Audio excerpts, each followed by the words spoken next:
আসসালামু আলাইকুম। আশা করছি সবাই অনেক ভালো আছেন। চলে এসেছি নতুন একটি টপিক নিয়ে, নতুন একটি ভিডিও প্রকাশ করব জন্য।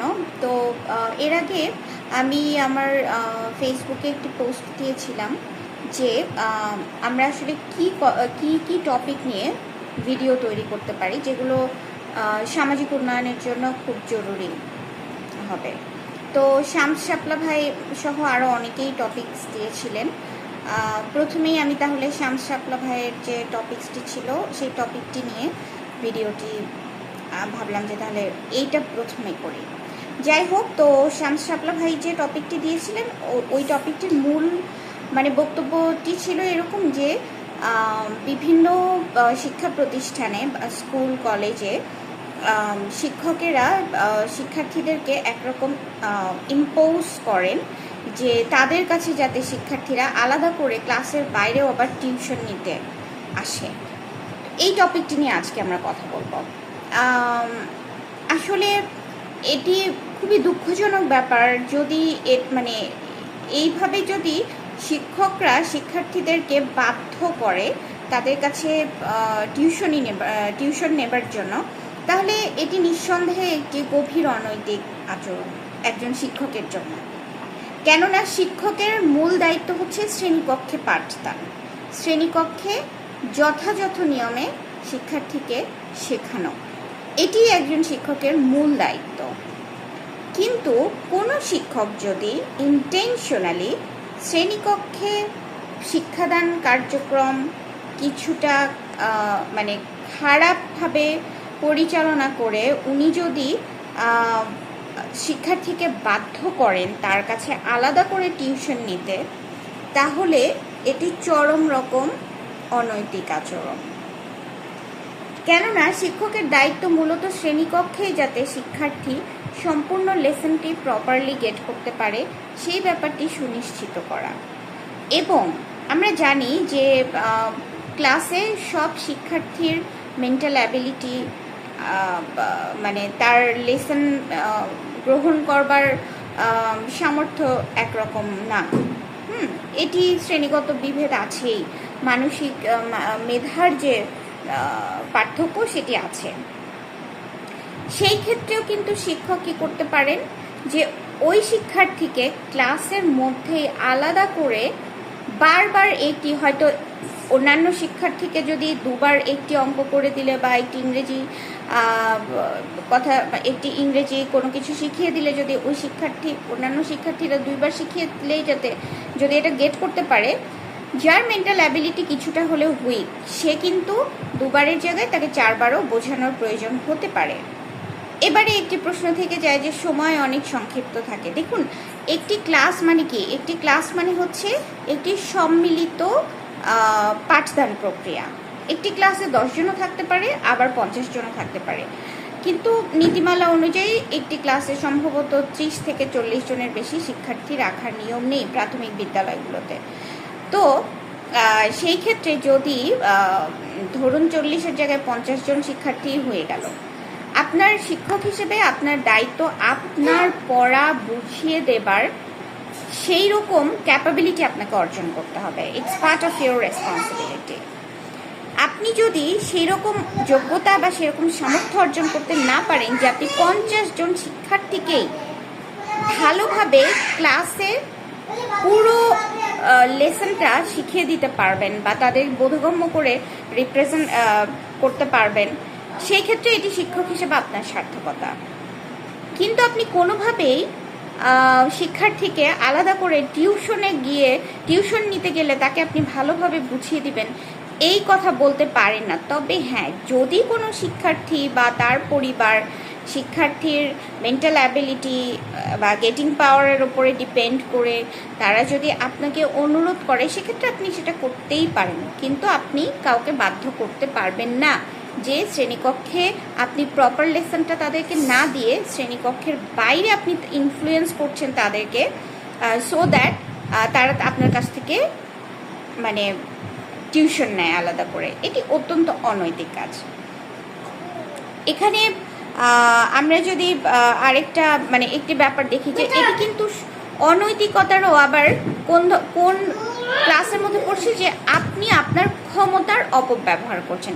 একজন শিক্ষক হিসেবে আপনার হাতে যে ক্ষমতা প্রদান করা হয়েছে শিক্ষার্থীকে পড়ানো, শিক্ষার্থীকে প্রপারলি তাকে শিক্ষাদান করার যে ক্ষমতাটা আপনাকে প্রদান করা হয়েছে, আপনি নিঃসন্দেহে এই ক্ষমতাটিরও আসলে অপব্যবহার করছেন। এরপরে আমরা যদি বলি যে আপনি শিক্ষক হিসেবে বা আমি শিক্ষক হিসেবে শিক্ষার্থীকে ক্লাসে পড়ানোর জন্যই আসলে আমাদেরকে উই আর বিং পেইড, আমাদেরকে পে করা হয়। হ্যাঁ, আমাদেরকে পে করা হয়। কিন্তু আবার আপনি যদি একই শিক্ষার্থীর কাছ থেকে ক্লাসের বাইরেও আবার তাকে টিউশন দিয়ে, সো টিউশন যখন আপনি তাকে দিচ্ছেন আলটিমেটলি সে আপনাকে পে করবে। হ্যাঁ, তো এই ক্ষেত্রে হবে কি যে শিক্ষক এবং শিক্ষার্থীর মধ্যে কিন্তু একটি স্বার্থের সংঘাত ঘটতেই পারে। যে এতে করে শিক্ষার্থী কি করবে, যে শিক্ষার্থী দেখবে যেহেতু আমার স্যার আমাকে আলাদা করে টিউশন দিচ্ছে, সো আমি কেন ক্লাসে কনসেন্ট্রেট করব। এতে করে কি হবে জানেন, যে আপনি হয়তো 5 জন শিক্ষার্থীকে আলাদা করে টিউশন দিচ্ছেন, কিন্তু একটি ক্লাসে যদি 40 জন স্টুডেন্টস থাকে, সেই ক্ষেত্রে বাকি যে 35 স্টুডেন্টস আমরা পাচ্ছি, সেই 35 স্টুডেন্টস কিন্তু কি করছে, ওরাও কিন্তু ওই 5 জনের ইনফ্লুয়েন্সের কারণে ওরা কিন্তু ক্লাসে অমনোযোগী হয়ে যাবে। এতে করে কি হচ্ছে, বৃহত্তর স্বার্থের একটি ক্ষতি হয়ে যাচ্ছে। তাই শিক্ষক হিসেবে আপনি কোনোভাবেই কোনো শিক্ষার্থীকে প্রভাবিত করতে পারবেন না তার কাছে বাইরে, ক্লাসের বাইরে গিয়ে আপনার কাছে সে টিউশন গ্রহণ করবে। এবার দেখুন যে শিক্ষককে বলা হচ্ছে যে আমাদের নেশন বিল্ডার। তাহলে এই যে নেশন বিল্ডার যে শিক্ষককে বলা হচ্ছে, তাহলে যে যখন আপনি নিজেই একজন শিক্ষার্থী বা তার পরিবারকে বাধ্য করছেন আপনার কাছে আলাদা করে টিউশন নেবার জন্য, তাহলে এখানে কি আসলে আপনার নৈতিক আচরণের লঙ্ঘন হচ্ছে না? নৈতিক আচরণের তো লঙ্ঘন হচ্ছে। তো আপনি নিজেই যেখানে নৈতিকতা বিবর্জিত আচরণ প্রদর্শন করছেন, সেখানে আপনি তো আপনার শিক্ষার্থীকে কখনোই নৈতিক আচরণ শিক্ষা দিতে পারবেন না। ইনফ্যাক্ট আপনার মুখে নৈতিকতার কথা শিক্ষার্থীরা গ্রহণই করবে না। হ্যাঁ, তো এখানে নৈতিক আচরণের লঙ্ঘনের কারণে আপনি কি করছেন, আপনি সমাজের একটি বৃহত্তর শ্রেণীকে অনৈতিক আচরণের দিকে ডিরেক্টলি বলি বা ইনডিরেক্টলি বলি, একজন শিক্ষক হিসেবে আপনি তাকে ধাবিত করছেন একটি অনৈতিক আচরণের দিকে। এরপরে দেখুন শিক্ষার্থীদের মানসিক কিন্তু একটি চাপ থেকে যায়। মানসিক চাপটি কেমন, যে যখন আপনি একজন শিক্ষার্থী বা হয়তো আপনি একজন শিক্ষার্থীকে বলছেন যে তুমি আমার কাছে ক্লাসের বাইরে কিন্তু টিউশন নিতে পারো, টিউশন নিলে তোমার কি হবে, তোমার আরও বেশি ডেভেলপমেন্ট হবে। ওই শিক্ষার্থীর পাশে এমনও হতে পারে যে ওই শিক্ষার্থীর পাশে আরেকজন শিক্ষার্থী আছে যার ফ্যামিলি ওইটা মানে they are not capable to provide a tuition. হ্যাঁ, ওরা ওই শিক্ষার্থীর টিউশন প্রোভাইড করবার মতো তাদের ফাইন্যান্সিয়াল ক্যাপাবিলিটি নেই। সেই ক্ষেত্রে কিন্তু ওই উক্ত যে শিক্ষার্থীকে আপনি টিউশন অফার করছেন, ওই শিক্ষার্থীর কথা শুনে কিন্তু ওই যে নিম্নবিত্ত পরিবারের যে শিক্ষার্থী, সে কিন্তু মানসিকভাবে দুর্বল হয়ে পড়বে। এবারে আপনি যদি কাউকে বিনা পারিশ্রমিকে বিনা টিউশন ফি দিয়ে পড়ান, দ্যাটস ইয়োর জেনারেসিটি। বাট আমি যেটা বলছি এটা হচ্ছে ইন জেনারেল সেন্স থেকে বলছি। তো ইন জেনারেলি আমরা কি দেখছি, ইন জেনারেলি আমরা দেখব যে টিউশন আপনি যখন একটা শিক্ষার্থীকে টিউশনে প্রভোক করছেন, আমি এটাকে প্রভোকিং অ্যাটিটিউড বলবো, আপনি যখন একজন শিক্ষার্থীকে টিউশন নিতে প্রভোক করছেন, আরেকজন শিক্ষার্থী কিন্তু মানসিকভাবে এটার জন্য অফেন্ডেড ফিল করবে যে আল্লাহ, আমি যদি ওই স্যারের কাছে প্রাইভেট না পড়তে পারি তাহলে তো আমি কি হব, আমি পরীক্ষায় মার্কস কম পেয়ে যাব।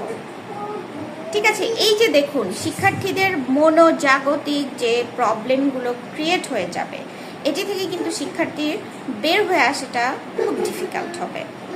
হ্যাঁ, তো একজন শিক্ষক হিসেবে আসলে এই ব্যাপারগুলো আমরা নিঃসন্দেহে এগুলো আমাদের মাথায় রাখতে হবে।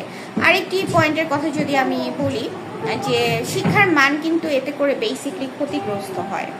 ক্ষতিগ্রস্তটা হয় কিভাবে দেখুন, যে আপনি 5 জন শিক্ষার্থী বা একটি ক্লাসে আপনার 40 স্টুডেন্টস আছে, হ্যাঁ ফর ইনস্ট্যান্স, আপনার একটি ক্লাসে 40 স্টুডেন্টস আপনি পেয়েছেন, বাট ওই 40 স্টুডেন্টসের মধ্যে ইউ হ্যাভ চোজেন 10 স্টুডেন্টস। আপনি 10 জন স্টুডেন্টসকে আপনি চুজ করেছেন, যাদেরকে আপনি সেপারেটলি নার্সিং করবেন, যাতে করে so that they can get their lessons properly out of classroom. তারা ক্লাসরুমের বাইরেও যাতে তাদের লেসনটা প্রপারলি পায়, আপনি এই জন্য ওই স্টুডেন্টদেরকে নার্সিং করবেন। এবারে আপনার মনোজাগতিক যে ব্যাপারটা আছে সেখানে কিন্তু মানে আপনার মেন্টাল ফ্রেমে কিন্তু ওই 10 জন শিক্ষার্থী আলটিমেটলি প্রায়োরিটি লিস্টে আছে।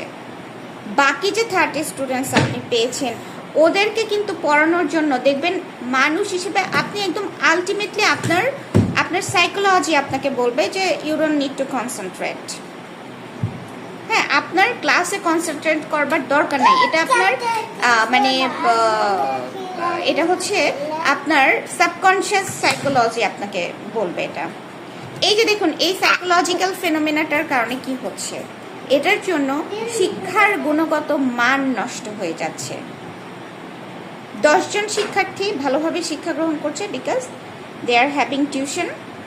হ্যাঁ, আর বাকি যে 30 স্টুডেন্টস আমরা পাচ্ছি, এই বাকি 30 জন স্টুডেন্ট কিন্তু অ্যাভারেজ, ওরা কিন্তু অ্যাভারেজ এডুকেশন পাচ্ছে।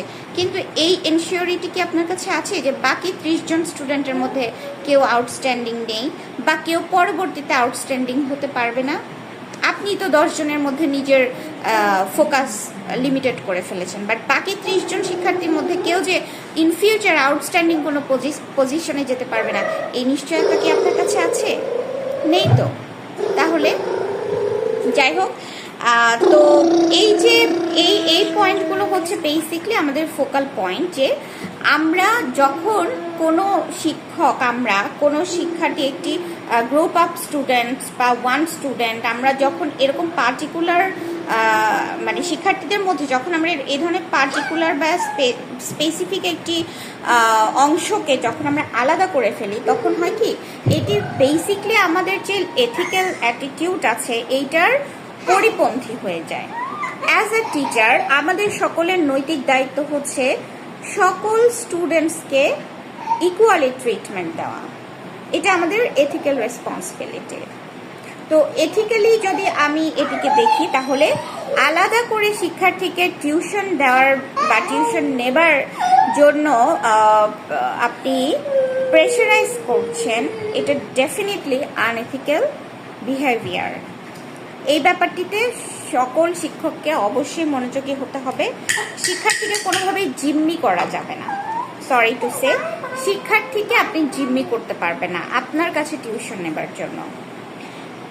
যাই হোক, এবার দেখুন যে শামসাপলা ভাই যেটা বলেছিলেন যে এরকম যদি হয় তাহলে আমরা আসলে এগুলো থেকে প্রতিকার পাবার উপায়টা কি? দেখুন, প্রথম কথা হচ্ছে প্রতিকার পাবার আসলে যখনই একজন মানুষের সন্তান বা আমার সন্তান পড়ছে, আমাদের ফার্স্ট অফ অল আমাদের ইনফর্ম করতে হবে, আমাদের এই ইনফরমেশনটা পৌঁছে দিতে হবে যে বিদ্যালয়ের যে প্রধান শিক্ষক আছেন বা পরিচালনা পর্ষদ যেটা আছে, গভর্নিং বডি যেটা আছে, ওদেরকে প্রথমেই এই ইনফরমেশনটা আমাদের পৌঁছে দিতে হবে যে আপনাদের অমুক শিক্ষক এই ধরনের কাজ করছেন। এটা আমাদের নৈতিক দায়িত্ব কিন্তু। হ্যাঁ, যে আমি শুরুতে আমি কাকে জানাবো? যে ওই প্রতিষ্ঠানের গার্জিয়ান, সেই গার্জিয়ানদেরকে যখন আমি এটা ইনফর্ম করবো, অ্যান্ড আফটার দ্যাট আমরা কনসিকুয়েন্সগুলো দেখবো যে ইভেনচুয়ালি কি হয় আসলে। এরপরে আমরা যদি দেখেন যে আসলে একজন প্রধান শিক্ষক বা পরিচালনা কমিটি কোনো কার্যকরী স্টেপ নিচ্ছে না, সেই ক্ষেত্রে আমরা কি করতে পারি? আমরা যারা ডিস্ট্রিক্ট এডুকেশন অফিসার আছে বা এরকম যারা সরকারি কর্মকর্তা আছেন, কর্মচারী আছেন, তাদেরকে আমরা এটা ইনফর্ম করতে পারি যে মানে এই যে অন্যায়গুলো হচ্ছে এগুলো কিন্তু আসলে সরকারের নজরদারিতে আসাটা ভীষণ জরুরি। বিকজ গভর্নমেন্ট থেকে আসলে আচরণ বিধিগুলো নির্দেশিত হয়। আমি বা আপনি ম্যাস পিপল কিন্তু এগুলোকে আমরা স্পেসিফাই করতে পারি না, আমরা এগুলোকে কিন্তু নির্দেশিত করতে পারি না। এটা সম্পূর্ণ গভর্নমেন্ট থেকে আসে, either public institution or private institution, what ever that is, এটা গভর্নমেন্ট থেকে আসবে। এরপরে আমরা যদি বলি যে আপনি এই ব্যাপারটিকে আপনি তো অবশ্যই সরকারি অধিদপ্তরগুলোতে বা সরকারি যে গভর্নমেন্ট সেক্টরগুলো যেটা রিলেটেড এডুকেশনের সাথে রিলেটেড, সেইখানে তো আপনি ব্যবস্থা নেবার জন্য বললেনই। অ্যান্ড আফটার দ্যাট আপনি কী করতে, বিসাইড দ্যাট আপনি যেটা করতে পারেন, আপনি যে আমাদের এখন সোশ্যাল মিডিয়া যেটা সোশ্যাল প্ল্যাটফর্মগুলো আছে এগুলো ভীষণ অ্যাক্টিভ। হ্যাঁ, এখানে এখন ঝড়ের গতিতে সব কিছু নিয়ে অ্যাকশন শুরু হয়ে যায়।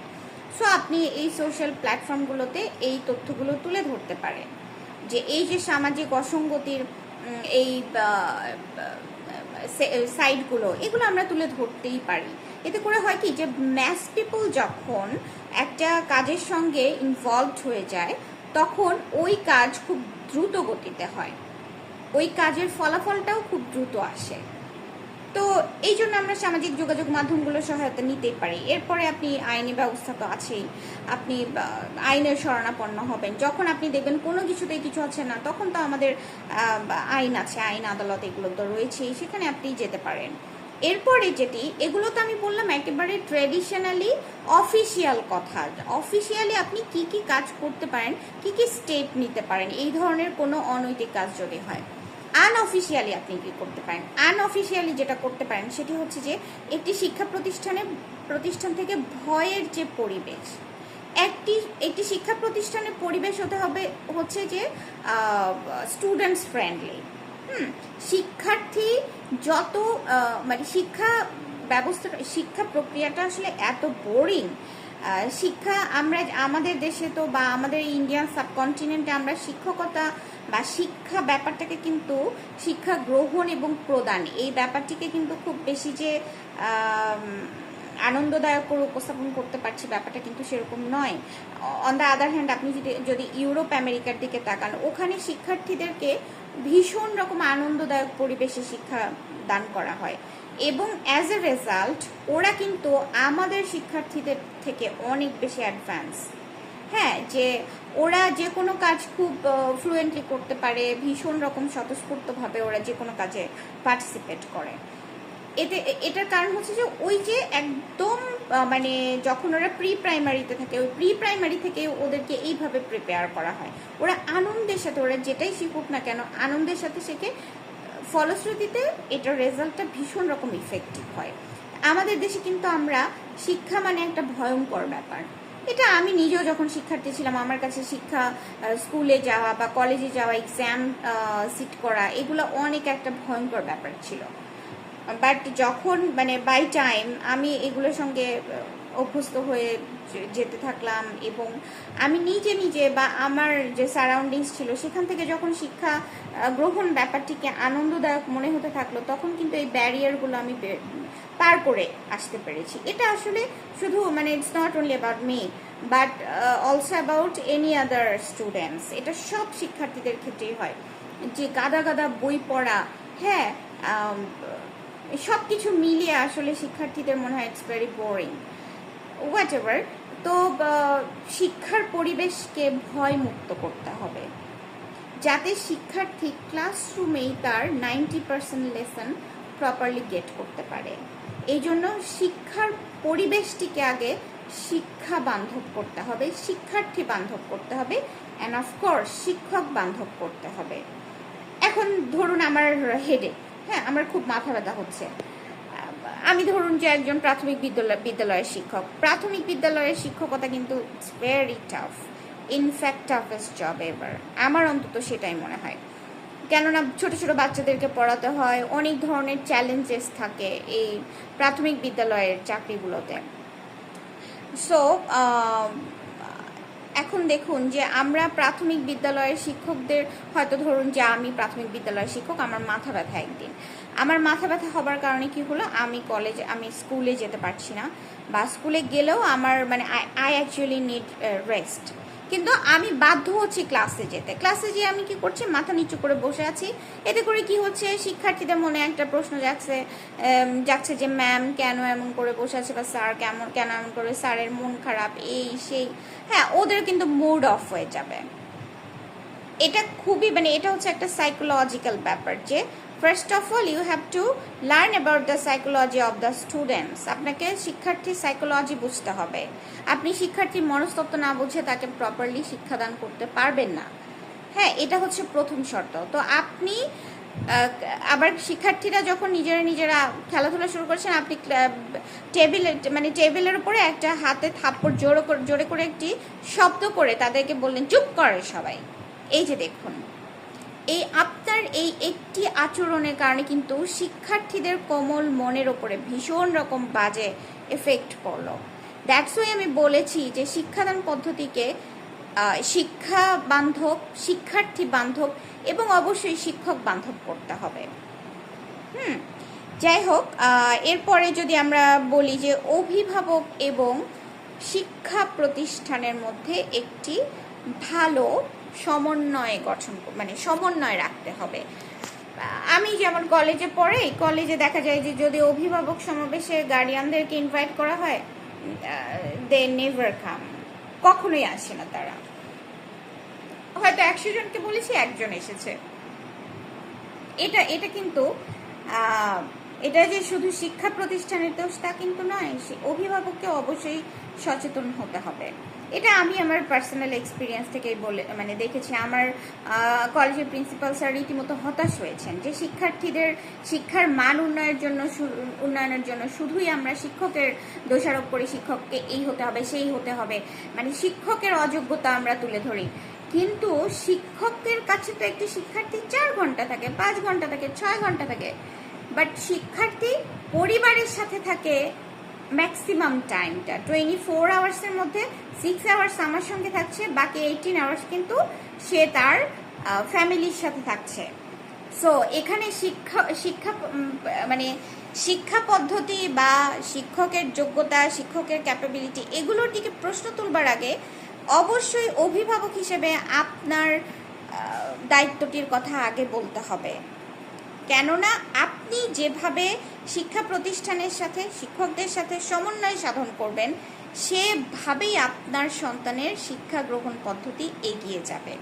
আপনাকে আমি ইনভাইট করেছি, আপনি আসলেন না, ঠিক আছে। আমাদের কলেজে এগুলো অহরহ হয় যে গার্ডিয়ানদেরকে কোনো ইম্পর্টেন্ট ইস্যু নিয়েও যদি কথা বলতে চাই, গার্ডিয়ানদেরকে খুঁজে পাওয়া যায় না। ফোন নাম্বারে ফোন করলেও গার্ডিয়ানরা ফোনে এটা সেটা বলে রেখে দেয়। তারা কখনো আসে না আমাদের সাথে কথা বলতে। কথা কখন বলতে আসে জানেন? যখন একটা প্রবলেম হয়ে যায়। আমরা কিন্তু তাদেরকে সতর্ক করবার জন্য ডাকি, কিন্তু তারা আসে না। যখন অলরেডি প্রবলেম হয়ে একটা ম্যাসাকার হয়ে যাচ্ছে, তখন তারা এসে আমাদেরকে বলে আপনারা কি করেছেন শিক্ষক হিসেবে। কেন সবসময় শিক্ষকদেরকেই সমস্ত দায়িত্বটা বুঝে নিতে হবে? শিক্ষার্থী শিক্ষকের কাছে থাকছে 5 ঘন্টা 6 ঘন্টা, আর বাকি সময় তো গার্ডিয়ানের সাথে থাকছে, ফ্যামিলির সাথে থাকছে। সো আপনি যদি শিক্ষক এবং শিক্ষা প্রতিষ্ঠানের সাথে অ্যাজ আ গার্ডিয়ান আপনি যদি তাদেরকে কোঅপারেট না করেন, ইটস কোয়াইট ইম্পসিবল। এটা অসম্ভব ভালোভাবে এগিয়ে যাওয়াটা। এই জন্য আমি বললাম যে শিক্ষা প্রতিষ্ঠান এবং অভিভাবকের মধ্যে একটি চমৎকার সমন্বয় সাধন করা ভীষণ জরুরি। যাই হোক, আমি আসলে এই টপিকটার মধ্য দিয়েও অনেকগুলা বিষয় তুলে ধরবার চেষ্টা করেছি যে সবসময় শিক্ষককে দোষারোপ করবেন না। আপনি অভিভাবক হিসেবে আপনার সন্তানকে আগে পারিবারিকভাবে, যে family is the first institution, পরিবার হচ্ছে প্রথম প্রতিষ্ঠান যেখান থেকে শিশু তার আচরণের বিকাশ ঘটায়। সো আগে পরিবারকে সচেতন হতে হবে, তারপরে আপনি শিক্ষা প্রতিষ্ঠানকে আপনি একিউজ করতে পারবেন। যদি আপনার সন্তান শিক্ষা ভালোভাবে গ্রহণ না করে বা সেই পরিবেশ যদি আপনাকে দেওয়ান আপনার সন্তানকে আমরা দিতে না পারি, সেক্ষেত্রে অবশ্যই it's hour liability. We are responsible. তাহলে দেখুন যে এই যে শিক্ষক যদি টিউশন দেওয়ার জন্য শিক্ষার্থী এবং তার পরিবারকে ব্ল্যাকমেইল করে, জিম্মি করে ফেলে, এটা তো অবশ্যই অনৈতিক। এবং এর জন্য কি কি স্টেপ আমরা নিতে পারি সেটিও আমি বলে দিয়েছি। পাশাপাশি অভিভাবক হিসেবেও আপনার দায়িত্ব আছে। আমারও সন্তান আছে, আমিও অভিভাবক হিসেবে আমার রেসপন্সিবিলিটি আছে যে শিক্ষকদের সঙ্গে একটি সমন্বয়মূলক সম্পর্ক গড়ে তুলতে হবে, যাতে করে আমার সন্তান আমার চোখের আড়ালে কি করছে, তার আচরণ কেমন, সে ঠিকমতো ক্লাস করছে কিনা, সে কাদের সঙ্গে উঠছে, বসছে, মিশছে, চলছে, হ্যাঁ, এই যে এই ব্যাপারগুলো, তার দুর্বলতা কোথায়, সে কোন কোন জায়গাতে স্ট্রং পয়েন্ট তার, এগুলো শিক্ষকরা পারিবারিক ব্যাপারগুলোকে যেমন আমি ভালো করে অবজার্ভ করব, ঠিক সেরকম শিক্ষকরা তার শিক্ষা সম্পৃক্ত সকল আচরণ, সকল সমস্যাগুলো শিক্ষকরা ভালোভাবে অবজার্ভ করতে পারেন। এই জন্য অভিভাবক হিসেবে অবশ্যই আপনার এটা মানে it's your foremost duty to cooperate the টিচারের সাথে কোঅপারেট করতে হবে। হ্যাঁ, এটা যদি আপনি না করতে পারেন তাহলে কিন্তু শিক্ষাদান পদ্ধতি সার্বিকভাবে অসম্পূর্ণ থেকে যাবে।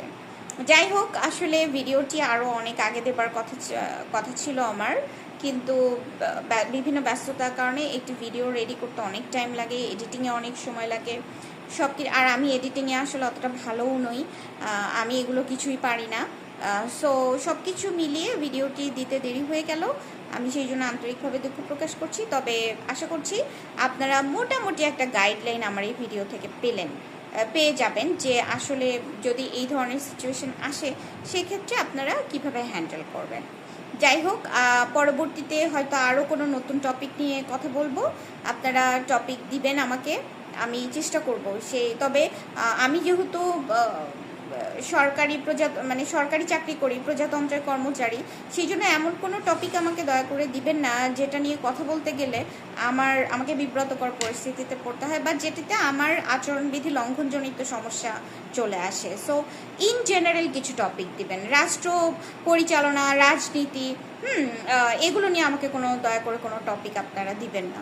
ইন জেনারেল স্পেশালি শিক্ষা ব্যবস্থা সম্পৃক্ত যদি বিষয়বস্তু হয় আমি খুবই গ্ল্যাড হব।